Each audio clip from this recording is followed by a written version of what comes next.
Damdamag Radyo Sagada.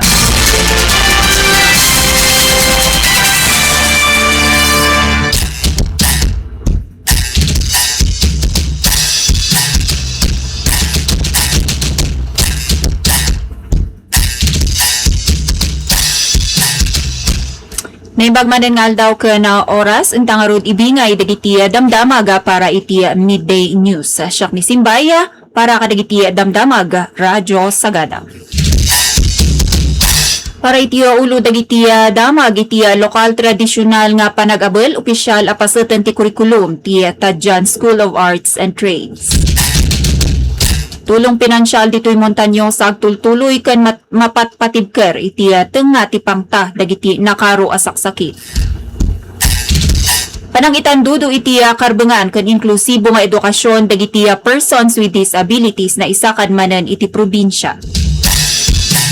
Panakaitakder ti Bureau of Fire Protection Substation kan rehabilitasyon ti kalsada sa Jaybusaw, sentro ti taripnong da Mayor Bakwadan kan Secretary Rimulya.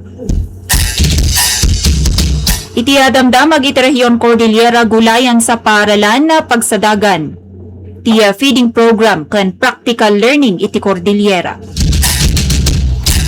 Sektor ti agrikultura iti rehiyon nakarecover iti 4.3% apan nagduras iti napalabas at taon 2025. Nangat nga nga garbage fees sa Baguio City na implementar tapno mapabasit ti basura kan patignayan dagiti umili. Kababaihan iti Cordillera ng Kidaw kan ni Pangulo nga Marcos sa lakniban dagiti ancestral lands kan ti Chico River iti Sona demands da. Senior citizens kan manursuro pailaang iti rehiyon nang ipatumpal iti protesta sakbay ti Sona tapno ipanawagan ti transparency kan nangato asahod. Programa nga Doctors to the Barrios mangipapapigsa iti serbisyo apang salunat kadagiti sulsulin na kaluglugar iti rehiyon ti Cordillera.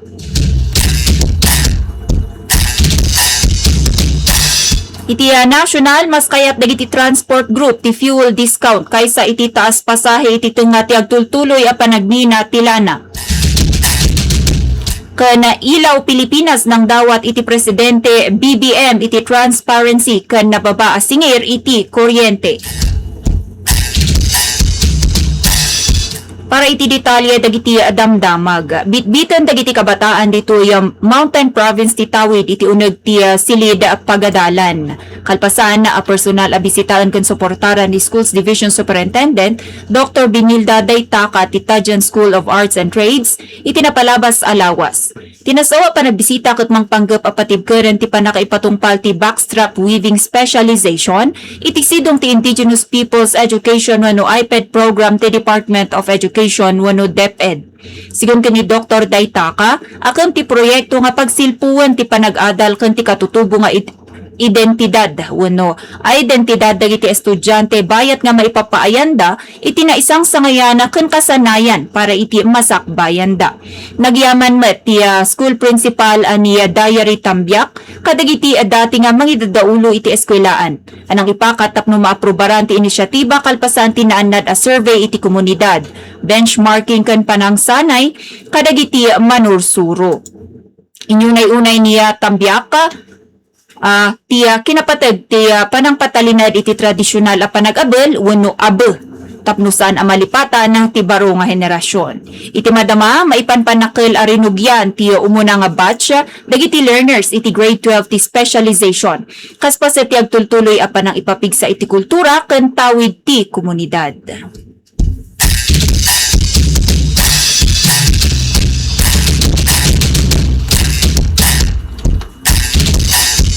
Iti sabali adamag lokal, baligi dagiti serye ti courtesy visits ti 2026 lang ay Walk for a Cause Committee. Iti nasabasabali nga munisipyo ti Montaño sa Manipod Hulyo a 22 hanggang iti a 25. Tinasawa pa nagrikos ket may naig iti panang ipay iti tulong pinansyal para kadagiti kakailyan ngagsagsagaba iti nakakaro a sakit. Titulong kat nagtaod manipod iti pondo, ano-unong iti kalkalpas ani patungpal nga lang ay Walk for a Cause. Kaya't namutlang apapigsaon ti panagtitinulong ti provincial kan municipal local government units. Nangidanon met iti panagyaman kan si bubukol a suporta dagiti alkalde iti gobyerno provincial. Nang tedamot lang iti rekomendasyon tapno mapapardas kan mapaimbag pa iti panangitden iti serbisyo kun tulong kadagiti agkasapulan nga umili.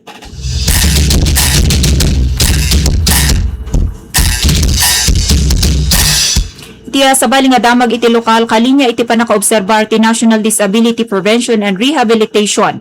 Kuno daytoy NDPR Week nag-uurnong dagiti teachers dagiti naganak kana mangyap abante iti karbungan.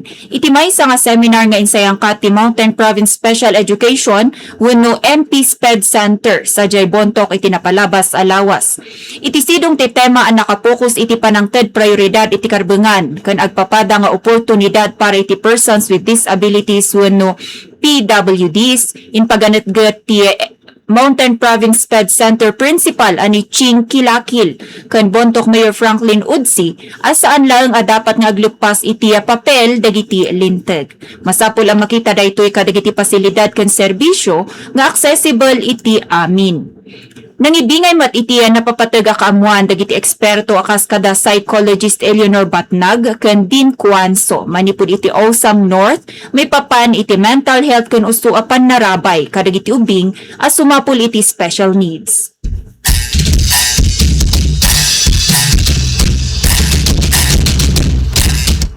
Ijaya Busaw dagiti maipangruna nga proyekto iti munisipyo ti nagbalin nga sentro ti personal apan nakitaripnong ni Municipal Mayor Brian Bacwaden kadwa na ni Engineer Leo Soliba kan ni Department of Interior and Local Government wenno DILG Secretary John Vic Remulla. May bilang nga iti insamo nga prioridad ti alkalde ti singa-singa pa nakaitak der ti Bureau of Protection wenno BFP substation sa jay barangay Laylaya tapno mapapartak ti emergency response kadagiti komunidad.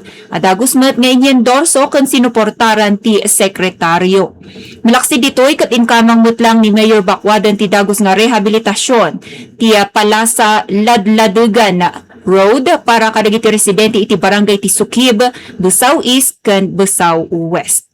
Dagitoy proyekto nasuportaran ket kagiddan ti panangbigbig ni Secretary Remulla iti munisipyo ti Busaw adua nga beses a pinadayawan ti Seal of Good Local Governance wenno SGLG.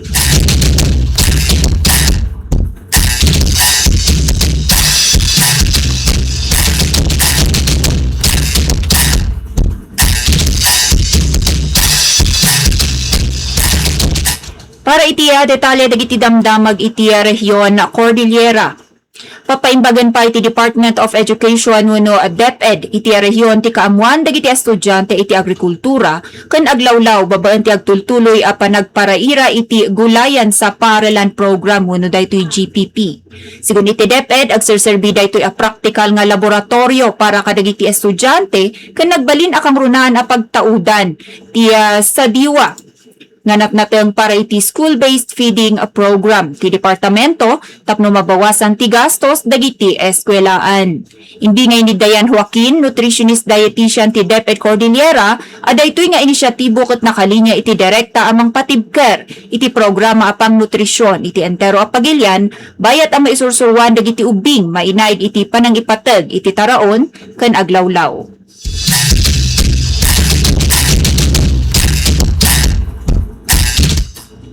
Iti asabali adamag iti rehiyon nakarecover ti sektor ti agrikultura. Kabakiran kan panagkalap iti rehiyon kalpasan ang mailista ti 4.3% a panagduras iti napalabas nga taon 2025. Sigun kan ni Department of Agriculture wenno DA Cordillera Regional Executive Director Jenilyn Dawayan, uray no ti rehiyon ti mangpunpundo iti nasurok 70% ti highland vegetables iti Pilipinas ken mangtetrabaho iti dandani upat iti kada sangapulo nga residente agtaltalin na ed a vulnerable daytoy iti panagbalbaliw ti panawen. Mainayon pa iti nanginaunay agastos iti panagmula ken transportasyon isu nga kasapulan dagiti estratehiko a panagpuunan ken pasilidad. Maigiddan ditoy ket inlawlawag ni Dr. Cameron Odsi at panang iyakar iti panakabalin iti rehiyon may naig iti agrikultura ken infrastruktura ket mangted iti mayan natop ken direkta nga solusyon iti pangkasapulan dagiti lokal nga mannalon.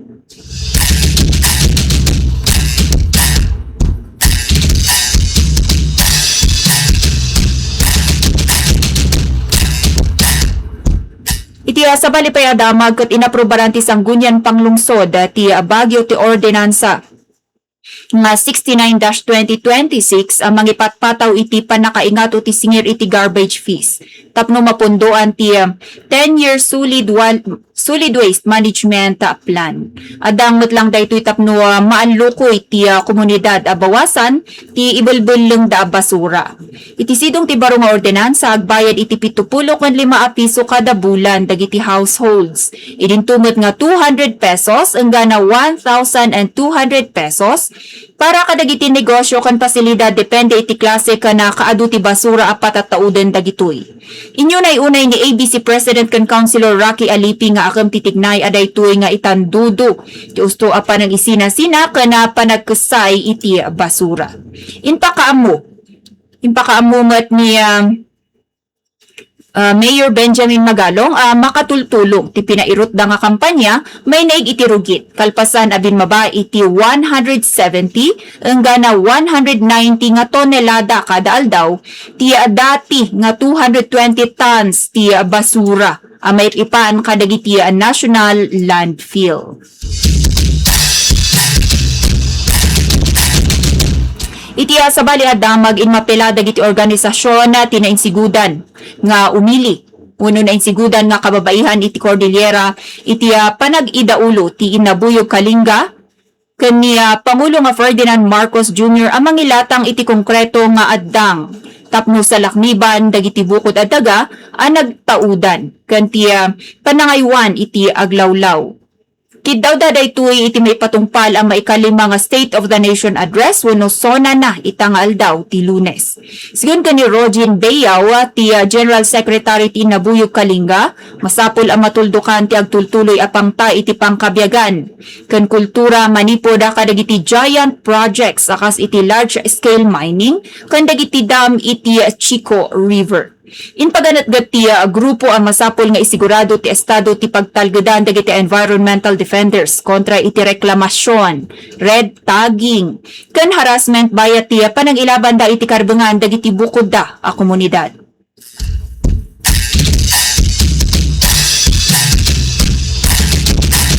Iti nakasilpo adamag daytoy nagsisinamot lang kilos protesta dagiti senior citizen ken ti alyansa dagiti para publiko manursuro sa Jaya syudad iti Baguio ken iti entero met lang nga rehiyon tapno ipanawagan ti sungsungbatan ti gobyerno.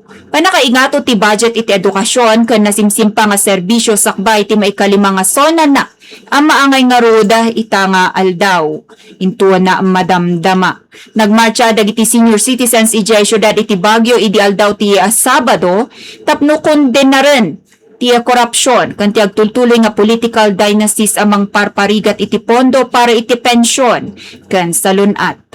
Inasakan met ni Joel Kapulong manipod iti Alliance of Concerned Teachers Union Cordillera ti 50,000 pesos base salary para kadagiti baro a teachers na ti panawagan a solusyonan ti nakaro a panagkurang iti silid pagadalan ken administrative staff iti rehiyon.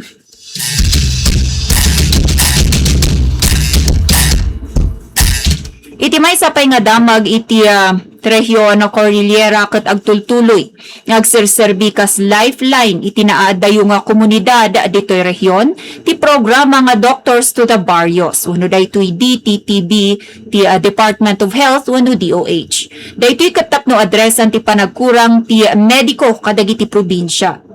Numan pa inbaga ti gobyerno nga aminan nga munisipyo iti Pagilian ket adaan iti doktor inlawlawag ni Joyner Talusig manipod iti Department of Health Cordillera ngagtultuloy ti DTTB iti panangidanon iti mangagas kadagiti low income municipalities nga awan ti kabailanda ang mangala iti bukod da nga medical team.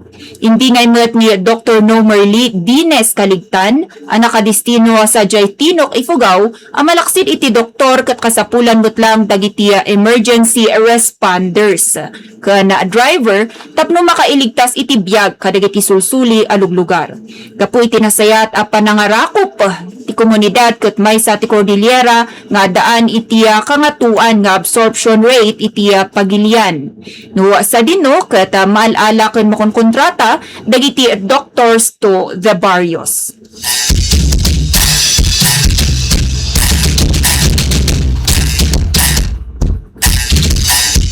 Iti Damag National mas nga pilian ti sumagmamano a grupo dagiti para publiko aluglugan ti nasyonal a diskwento iti petrolyo kaysa mang ingato iti pamasahe iti tenga ti pangta ti baro nga serye ti oil price hike gapu iti tensyon sa Jay Middle East.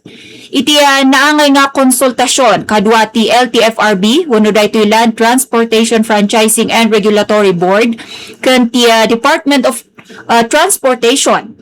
Inbaga ti Alliance of Transport Operators and Drivers Association of the Philippines wenno daytoy ALTODAP President Melencio Boy Vargas amas nga paborda iti 15 pesos per liter nga fuel discount kaysa iti piso nga dagdag pasahe tapnusan a manayunan ti parikot dagiti pasahero. Panawagan met lang ti grupo nga isigurado ang may patungpal ti nasaw a diskwento iti entero a pagilian bayat nga adalon pa iti LTFRB dagiti naidasar a petisyon para iti pamasahe kalpasan ti baro adakkel nga panagnina iti presyo ti diesel ken gasolina iti napalabas a lawas.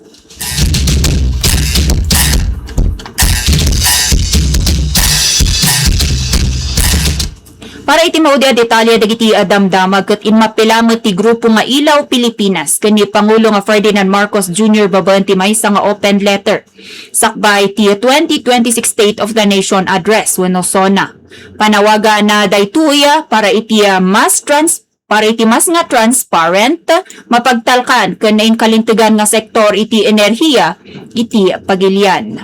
Inbaga ti grupo nga agtultuloy iti panagregrigat dagiti pamilya ken negosyo iti nangato a singir iti kuryente ken sangkaulit nga brownout akaslasaan nga pumarparang iti performance rating ti National Electrification Administration wenno NEA kadagiti electric cooperative. Kini daw ti Ilaw Pilipinas ti repaso ti NEA rating system. Nairirot nga superbisyon ti Kongreso kadagiti franchise renewal ken ti panangiwanwan iti direkta a dialogo kadwa dagiti consumer tapno maisigurado ti abot kaya nga kuryente ken nasayaat nga serbisyo para iti amin.